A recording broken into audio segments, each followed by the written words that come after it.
Democracy in Africa today has taken a strange shape, one that defies its true meaning. The late Afrobeat legend Fela Anikulapo Kuti once called it a democracy, meaning democration of craziness.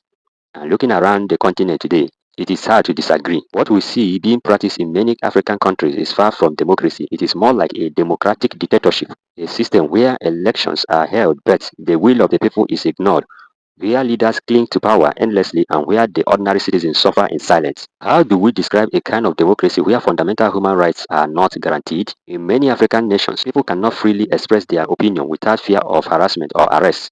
Peaceful protesters are often treated as criminals, and journalists who speak the truth are intimidated or silenced. The voice of the people, which should be the foundation of democracy, is repeatedly suppressed. What we have in place is a system that pretends to be democratic but operates under grips of oppression and fear. Elections, which should represent the people's power to choose their leaders, have turned into a sham in most African countries. Votes are rigged with impunity. Ballot boxes are stuffed or destroyed, and results are manipulated long before election day. The judiciary, which should stand as the last hope of justice, often end up delivering embarrassing verdicts that confirm stolen mandates. It is a painful sight to see a system designed for fairness becomes an instrument of corruption. In many cases, the word election has lost its meaning.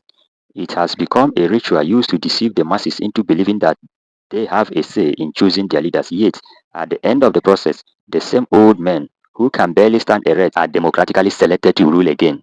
A clear example is seen in Cameroon, where a 92-year-old man has held on to power for over 4 decades. Despite his long stay in office, the country's economy remained weak, not even among the top 20 African countries. Education, healthcare, agriculture, infrastructure, human capital development are all in poor condition. What then could make the people continue to accept such a leader? The simple answer is corruption. African leaders have grown comfortable in their selfishness. Many of them do not care about the people they lead. Their main ambition is to sit in power until their dying breath. If it were possible, they would take power with them to their grave.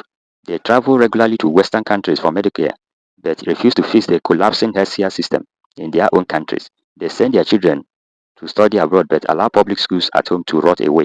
They see the West as their safe haven, while their own nation crumble under insecurity, poverty, and neglect. The painful thing is that democracy has never truly worked in Africa. What we call democracy is mostly a disguise for dictatorship. The leaders pretend to serve the people, but in reality, they serve themselves. They have built a system that rewards loyalty over merit, silence over truth, and corruption over honesty. Meanwhile, the masses continue to suffer, believing that someday things will get better, while the same faces remain in power decades after decades. If we must tell ourselves the truth, Africa needs a rebirth. It is time for ordinary people,